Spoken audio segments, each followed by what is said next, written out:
Hello everyone, welcome back to my channel Nania's lifestyle. তো আজ আমরা যাচ্ছি কৃষ্ণনগর ঠাকুর দেখতে প্রথমবার। আর বুঝতেই পারছো আমার প্রচণ্ড ঠান্ডা লেগেছে। তো যাই হোক, তো চলো দেখাচ্ছি তোমাদের সব। কৃষ্ণনগরে নেমেই আমি চলে গেছিলাম রেস্টুরেন্টে, তাও আবার চা খেতে। মানে যারা চা লাভার তারা চায়ের ইমোশনটা জাস্ট বুঝবে। তারপরে ফাইনালি চলে আসলাম প্যান্ডেল হপিংয়ে। এই প্যান্ডেলটা আমার কাছে জাস্ট মাইন্ড ব্লোয়িং লেগেছে, বাট থিমটা আসলে কি আমি সেটাই বুঝতে পারিনি।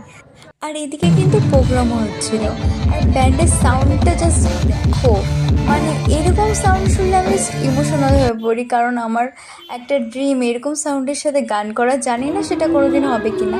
আর দেখো কৃষ্ণনগরটা পুরো কিন্তু সেজে উঠেছিল। আর আমি এখন যাচ্ছি বুড়িমার দর্শন করতে। আর যেতে যেতে দেখলাম যেখানে হ্যান্ডমেড জুয়েলারি রয়েছে। আর তোমরা কে কে হ্যান্ডমেড জুয়েলারি পরতে পছন্দ করো অবশ্যই কমেন্ট করে জানিও। আর তোমরা জাস্ট বুঝতে পারছো যে আজ